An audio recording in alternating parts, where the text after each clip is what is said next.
Ragnarok Origin is the sequel to what is arguably one of the greatest MMORPGs of all time, Ragnarok Online. The game has rebuilt not only the appearance, capturing the aesthetic of the original, but also upgraded and expanded upon a lot of the original systems. While it features a nostalgic graphical style, it also excels in providing the deep, class-rich diversity of the original, allowing you to pursue your class in any way you wish. Ragnarok Origin takes players back to Midgard as they explore a world with very diverse environments, many of which you'll probably remember if you played the original. I'm a pretty big fan of Ragnarok Online, the 2002 MMO. It had its shortcomings, like all MMOs do, but presented us with an experience that I haven't really ever had replicated since, and to this day, still kind of miss. So when I was reached out to take a sponsored look at Ragnarok Origin in 2024, an attempted sequel to the game, I jumped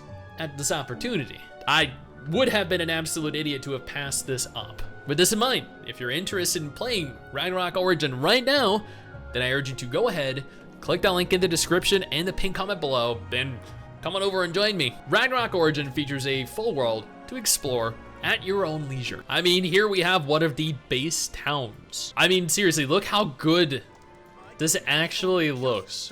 Does this not bring back memories of like early 2000s anime MMOs? Here we have Islud, which is another bustling, very beautiful, very vibrant. Oh my God, look at that dude. Oh my God. She looks insane. Dude, I want her. I mean, I would not be against having her as a pet or a mercenary, honestly. Here we have Peon, which is probably, like, I've visited quite a number of different towns in this game thus far. I think like 5-6 different towns. This is by far one of the best looking towns that I've encountered. The Japanese aesthetic is just absolutely beautiful. At the end of the day, just looking at the world that they have created, like how beautiful the world looks for an anime MMO, and more specifically, a cross-platform anime MMO, the world itself looks pretty damn good. The world feels full of enemies, it feels full of players. While exploring the world, you're going to be required to engage enemies for quests, for daily quests, just to grind monsters for additional XP. Combat is tab target, allowing you to cycle through enemies with a tab button or via clicking. And admittedly, you'll probably be hit by a nostalgia arrow just looking at some of the enemies that you'll find in game. How easy or difficult the combat ultimately is going to depend on the class that you choose. And Ragnarok Origin gives you a lot of choices for classes, or in this instance, jobs. There are quite a number of different jobs in game. I opted to go the mage route because I feel like magic provides me the option to kind of like nuke enemies. So I started as a novice. I ascended into my first job, which was a mage. I ascended into my second job, which is a wizard, and I can continue from there. My first job gave me access to a lot of skills and provided me the option of pursuing a fire route, an ice route, a thunder lightning route. I opted for full like mass AoE fire damage because there are a lot of instances where you need to kill like dozens of enemies, and I feel like having that the ability here, the option to just kind of mow them all down rapidly, makes it easier to push through all of it. Now with my second job, I also decided to go mostly a fire route. You do have to put skill points in, and that provides you the option of kind of customizing the kind of play style you want to have. I know I mentioned lightning, ice, and fire. You have a limited number of skill points, which means that you kind of have to decide the play style you want, which means you can't play just fire and then, or part fire, part ice, part lightning, because it's not gonna work. You're gonna suck. You're gonna be weak all round. I mean, sure, you could have like low level, low damage every ability, but really what purpose would that serve? While leveling your job, you'll continue to gain skill level bonuses, which boost your character's stats. There are also skills that can be enhanced by joining a guild. In this instance, I have basic skills, pet skills, and expert effects. I've been pumping everything into character HP and character attack because, I mean, I like dealing a lot of damage. At the same time, I like never dying. Additionally, as an extension to your class, to your job, you have the option of inputting your own stats. So as an example here, I went mostly intelligence, partial dexterity, partial vitality.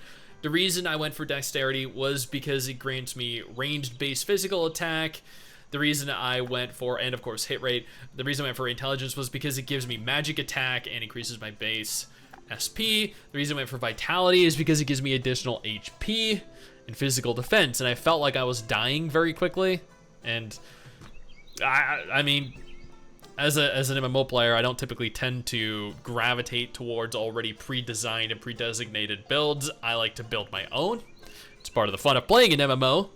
And that adds a lot of class depth and class identity, I think, to me personally. Here you'll find some of the different diverging paths for the mage that I chose. Wizard, then the high wizard, then the other one is locked.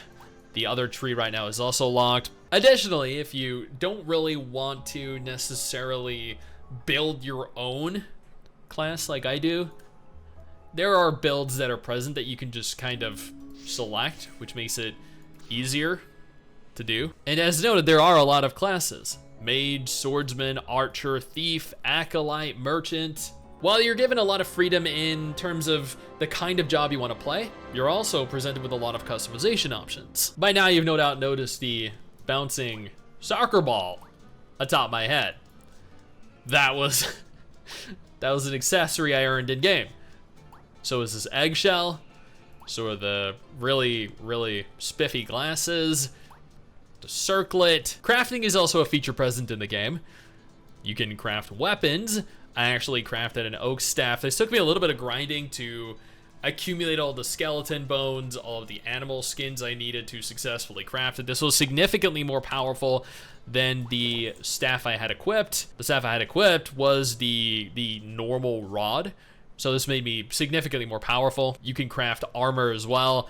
Admittedly, I don't have all the materials necessary to craft a full set of gear for myself yet. You can further boost your base power, your strength, by actually inserting unique cards into your gear, like so. All of these features combined, the armor crafting, the weapon forging, the unique outfits and accessories, they go a ways to providing you a lot of diversity, giving you a lot of freedom over many of the different aspects of your character. There is a lot to do in game. You can pursue the main story, you can grind levels, you can train mercenaries and pets. I think the pets are actually one of the cooler systems in this game.